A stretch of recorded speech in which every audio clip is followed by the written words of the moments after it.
les amis, bienvenue sur ma chaîne Le Monde d'Elodie. On se trouve aujourd'hui pour une petite présentation d'un nouveau tarot et je le trouve tellement beau que j'avais envie d'en faire une petite vidéo, d'accord? Et à la fin on fera peut-être un petit tirage avec ce tarot à 3 choix. C'est un tarot, le Woman Tarot de Daisy Baudin et Julie Baudin, illustré par Anna Eyes. Un tarot, la boîte déjà, excusez-moi, c'est un livre, est juste énorme. L'illustration, pareil de devant, est magnifique. Si je ne m'abuse, parce que je l'ai déjà ouvert et j'ai déjà feuilleté un peu les cartes, d'ailleurs elles ne seront pas dans l'ordre parce que je me suis fait un petit tirage aussi pour moi. Je crois que c'est la carte du monde, il me semble, je ne suis pas sûre. En deck, j'allais dire, derrière, vous avez du coup un petit explicatif des cartes. Grâce à ces illustrations lumineuses, bienveillantes et porteuses d'espoir, les différents arcanes vous content l'expérience et les défis de la vie.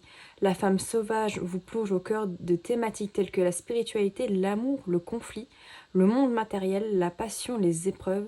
Soutenu par des grandes figures féminines, vous reprendrez votre juste place et recevez tous les messages nécessaires pour vous guider sur votre chemin de vie avec clairvoyance et sagesse.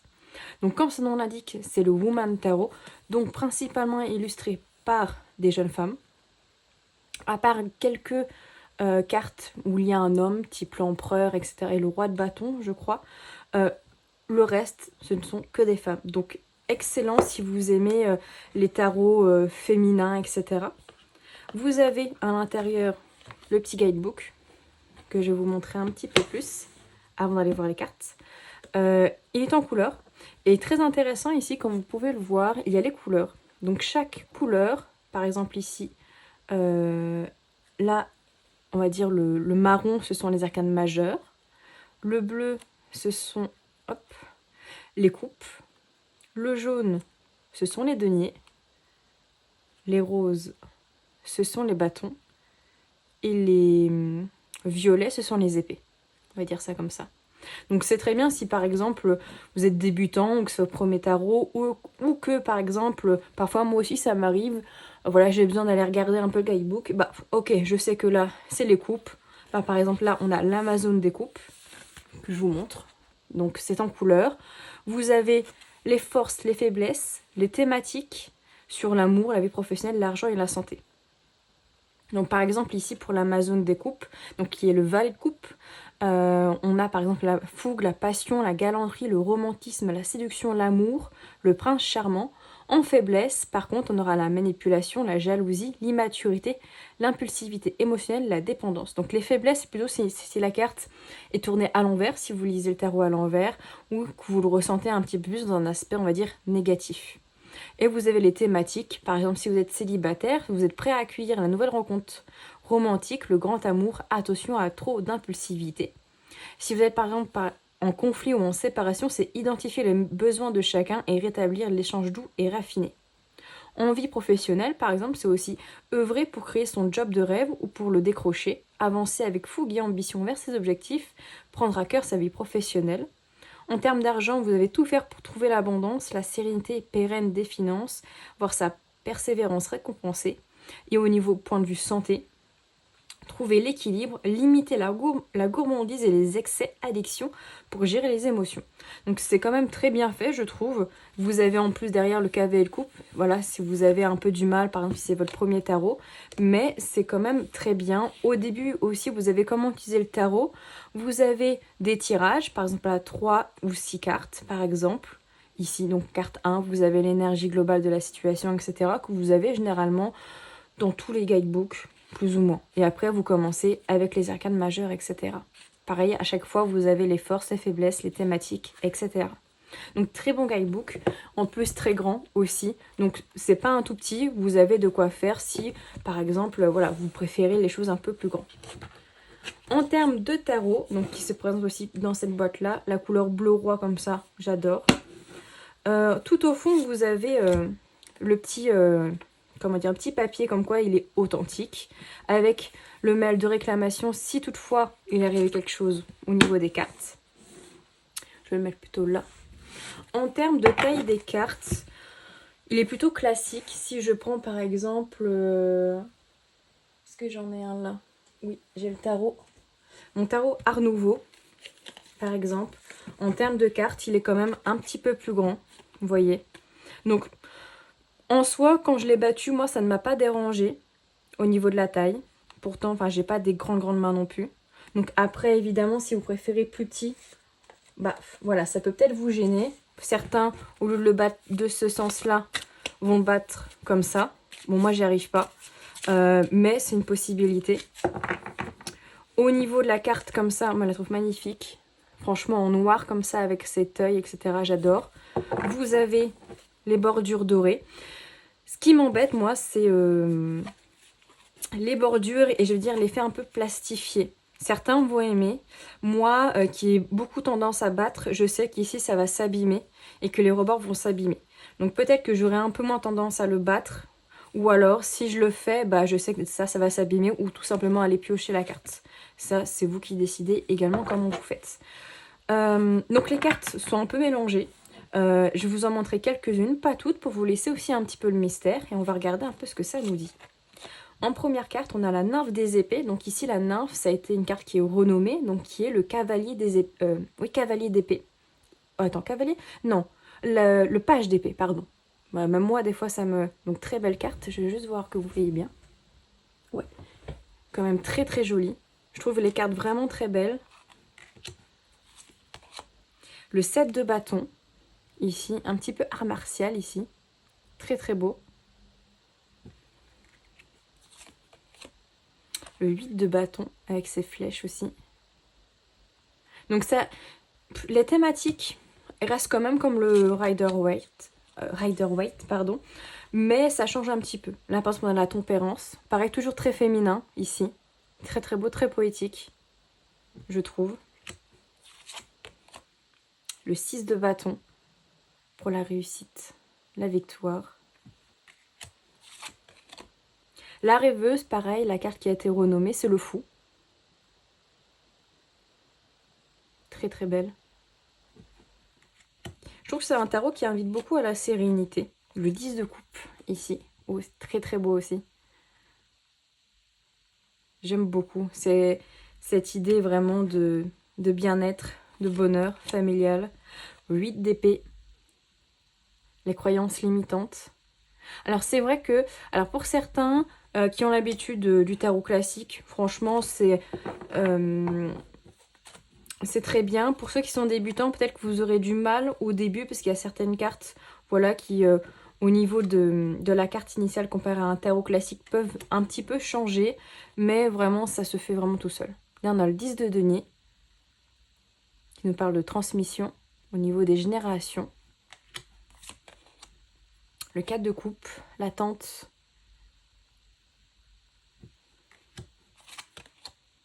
Enchanteur de coupe, on voit là un personnage masculin, du coup qui est le roi de coupe, ici. Dans le côté mère, franchement j'aime beaucoup.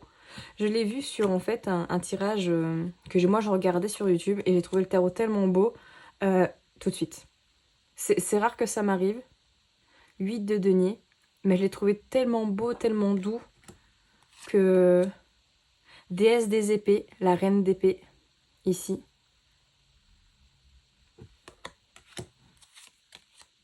Amazone d'épée, du coup le cavalier d'épée ou la cavalière d'épée. Je vais en mettre encore quelques-unes. L'étoile, elle est magnifique. Je la trouve splendide. On voit vraiment... Ouais, c'est vraiment très poétique, je trouve. L'enchanteur de denier. Donc, qui est le roi de denier.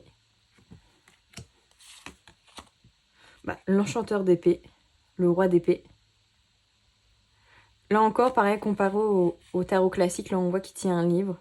Pour le savoir... L'Amazone de coupe qu'on a vu dans le livre, ici. Donc, la cavalière de coupe. Cavalier de coupe. Et on va terminer par la déesse de coupe. Qui, pareil, se relie très bien, pareil, dans le monde des eaux. Le reste, si jamais vous l'achetez, vous le verrez. Et je trouve qu'on va se faire un petit tirage, un petit peu à 3 choix. Voilà, quelle est votre énergie du moment? On va aller voir ça. Donc, moi, pour le battre, pardon, pour le bruit, ça ne me dérange pas. Mais je sais voilà, que ça peut s'abîmer. Alors, pour le tas numéro 1, tas numéro 2, hop, tas numéro 3, hop là. Je vais juste, hop, bien mettre pour que vous les voyez. Donc, je voulais choisir 1, 2 ou 3, laquelle vous attire. Pour le tas numéro 1, vous avez le 10 des épées. Ok. Bon. Bah, j'ai bien envie d'aller regarder. Pardon. D'aller regarder le guidebook, parce que moi, je sais à quoi ça correspond, mais j'ai bien envie de voir un petit peu comment elle le perçoit. Hop. Le 10 des épées. Cette carte évoque une vraie fin pour un nouveau commencement qui amène à une grande tristesse, telle une petite mort intérieure. Le 10 d'épée, c'est en fait c'est la fin d'un chapitre pour le début d'un autre, mais qui se termine quand même un petit peu dans la souffrance. Donc c'est possible qu'ici, ceux qui aient choisi cette carte, vous soyez un petit peu dans une situation peut-être compliquée, peut-être une séparation, la fin d'un cycle, la fin d'un projet, voilà, qui demande quand même cette prise de décision, mais qui est douloureuse. En force, vous avez le renouveau, la transformation, l'analyse, la régénération, la guérison, sortir d'une période intense. C'est ça, c'est-à-dire on sort d'une période très compliquée, mais avant de sortir, il faut passer par cette étape ici de transformation qui nous amène quand même à un petit peu de tristesse, à de la douleur. Si c'est en amour, ici, au niveau, si vous êtes célibataire, par exemple, c'est un besoin de prendre du temps pour vous afin de fermer les portes du passé pour mieux se tourner vers l'avenir. Si vous êtes en couple, ici, période intense avec des pertes, des désillusions, la fin d'un projet, épreuve présente pour orienter le couple vers une nouvelle étape. Et si vous êtes en conflit ou en séparation, c'est la fin de la relation, ici. Au niveau professionnel, on vous dit que c'est la fin d'un job, d'un projet, d'une période compliquée. Attention à l'entourage qui peut vous pousser à l'échec. D'un point de vue financier, accumulation des dettes, banquiers, etc. Et au niveau santé, on parle surtout de l'émotionnel, mental, physique qui est impacté et que vous avez besoin de temps pour rebondir et dépasser l'adversité. Ok, donc ici c'est la fin de quelque chose, la fin d'un chapitre douloureux, d'accord, d'une relation professionnelle, etc. Mais fait pour mieux rebondir. Ok, ne voyez pas cette carte comme quelque chose de totalement négatif. Il y a du positif dans cette carte. Tas numéro 2. Déesse des épées. Vraiment très belle. Quelle est votre énergie? Alors, déesse des épées. On reste dans les épées, hein. Alors, pop, pop, pop. Où est-ce qu'elle l'a mis, les déesses? Je suppose que c'est à la fin. Ouais. Déesse des épées ici. Cette déesse a une force de caractère qui lui permet d'assumer pleinement ses responsabilités avec justesse et affirmation de ses valeurs et de ses besoins. Ok. Au niveau des forces, qu'est-ce qu'on vous dit? Intelligence, logique, éloquence, pragmatisme, astuce, franchise, force intérieure, indépendance et méthode. La reine des épées, elle sait ce qu'elle veut et elle sait ce qu'elle ne veut pas. Elle sait ce qu'elle doit mettre en place dans sa vie, dans une situation, dans un projet, pour que ça file droit, pour que ça soit bien, qu'elle a la stratégie en fait. La reine d'épée, elle est stratège, elle est éloquente, donc elle sait parler quand il y a besoin, s'il y a besoin de faire entendre sa voix également. En amour, on vous dit authenticité, si vous êtes célibataire, pardon, authenticité et indépendance à rechercher les prétendants. Donc vous êtes plutôt authentique et voilà, vous êtes indépendant, vous ne cherchez pas tant que ça, mais si ça tombe sur vous, l'amour, bah vous savez ce que vous voulez et vous savez ce que vous voulez pas. Ça c'est clair. En couple, communication bienveillante et authentique pour faire avancer la relation, communication avec le cœur et affirmation des besoins. Besoin de vous affirmer, besoin de dire ce que vous pensez de manière juste et authentique. Si vous êtes en séparation, ici on vous dit besoin de savoir pourquoi la situation a dérapé, compréhension de l'autre. En vie professionnelle, toutes les clés sont en main pour réussir ce que vous voulez entreprendre. Au niveau du budget, s'agirait tel un maître. Et au niveau de la santé, soin de soi dans tous les domaines. Donc, carte quand même très positive qui vous dit vraiment, vous avez le plein potentiel, vous avez les compétences, l'éloquence, le pragmatisme, à vous d'avancer et de choisir ce que vous désirez. Carte numéro 3, waouh, je l'ai vue un petit peu avec mes petits yeux de fouineuse, la tempérance, qui est une magnifique carte aussi, je trouve. Carte d'arcane majeur, pardon. Donc on va aller voir ça. Hop. Hop, hop, hop. La tempérance. Ce qui est bien, c'est que c'est toujours accompagné de la photo. Donc c'est vraiment très bien. Ici, la tempérance, le temps fait bien les choses. Il permet de retrouver un équilibre après les tempêtes ou les situations peu évidentes. La construction peut à nouveau se faire en prenant conscience de la nécessité à tempérer ses énergies, sa manière de communiquer et de les accueillir et d'accueillir les autres, pardon. C'est un petit peu, voilà, mettre un petit peu d'eau dans son vin, être assez bienveillante, retrouver un équilibre dans une situation qui peut être encore une fois un petit peu compliquée, peut-être que ça résonnera avec le tas numéro 1, de sortir un petit peu d'une zone d'inconfort, on va dire. Au niveau astrologique, on dit qu'il y a la planète Sagittaire, enfin, la planète, le signe c'est les Sagittaires, c'est l'élément feu. C'est une action qui est lente. Au niveau du chiffre, ça nous donne 14 qui nous fait 5. Donc changement en lien avec l'union, la réunion, la coexistence pacifique pour œuvrer vers le lâcher-prise et une forme de liberté. C'est vrai que la tempérance, ça a quand même cette idée de lâcher-prise dans le sens où vous n'avez pas la main sur la situation. C'est à vous justement de cheminer pour justement être dans cet équilibre entre qu'est-ce que je fais, qu'est-ce que je ne peux pas faire, qu'est-ce que je peux contrôler, ce que je ne peux pas contrôler. Au niveau des forces, ça nous dit équilibre, harmonie, notion du temps, timing divin, espoir, réconciliation, transformation, modération, calme et fluidité. J'ai pas dit les faiblesses, je vais la dire pour la tempérance, c'est l'impatience, le déséquilibre, la frustration et le stress. Voilà, peut-être que vous pouvez vous sentir aussi dans une forme de frustration pour certains. Donc on vous dit d'équilibrer ça avec quelque chose, voilà, de modérer votre stress, votre frustration, être un peu plus dans le calme et la fluidité. Au niveau des amours célibataires, patience avant une union, doute par rapport à une rencontre, éventuellement. Ceux qui sont en couple écoutent tes rythmes et tes envies et les envies de chacun, dialogue nécessaire, équilibre à trouver dans le couple, la fidélité. En cas de conflit et de séparation, on vous dit le besoin de retrouver le calme après toute cette période intense, laisser faire le temps et la vie, éviter les discordes, remettre la situation en perspective. C'est-à-dire ici, si jamais c'est votre cas, c'est besoin de laisser un petit peu l'orage passer. Ça ne sert à rien d'aller, on va dire, communiquer avec la rage, avec la colère, avec la tristesse. Laissez les choses passer. Quand vous êtes un petit peu plus calme, on peut peut-être réengager la conversation avec plus de compréhension et de dialogue que de disputes. D'un point de vue professionnel, on vous dit écoute du point de vue des autres, co-création à trouver et harmoniser. Peut-être que ça peut être une co-création avec quelqu'un, un partage au niveau professionnel, comment on dit, une collaboration, voilà. Ça peut être ça aussi. Possibilité d'être coaché pour s'aider à trouver l'opportunité de rebondir. Être coaché par quelqu'un ou par une guidance pour vous dire, allez, t'inquiète pas, l'opportunité elle est là, à toi de rebondir et de sauter. Au niveau de l'argent, on vous dit équilibre des finances pour ne pas être dans les excès, patience à acquérir en attendant que les finances s'équilibrent, et d'un point de vue santé, temps de récupération essentiel, période pour se ressourcer, guérison progressive. Donc si, alors santé, je vais dire peut-être spirituelle et ou mentale physique, néanmoins, n'oubliez pas que la cartomancie, ce n'est pas un médecin, mais peut-être que pour certaines personnes ici, vous avez peut-être besoin de vous reposer et de vous ressourcer dans la nature par exemple.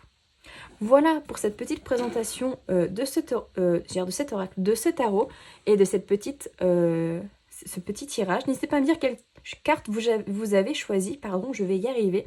Le 10 des épées, la déesse des épées ou la tempérance. Si cela vous a parlé, est-ce que ce tarot vous plaît? Est-ce que si vous êtes familier dans la cartomancie, la voyance, est-ce que c'est quelque chose que vous aimeriez acheter? Ou est-ce que c'est également, si vous ne tirez pas mais que vous regardez beaucoup les guidances, est-ce que une guidance avec que ce tarot vous intéresserait? Si oui, quelle thématique? Plutôt professionnelle, plutôt générale, sentimentale ou spirituelle? N'hésitez pas à me le dire en commentaire. N'oubliez pas de laisser un petit like, ça fait toujours plaisir. À vous abonner si ce n'est pas encore fait. Et on se dit à tout bientôt.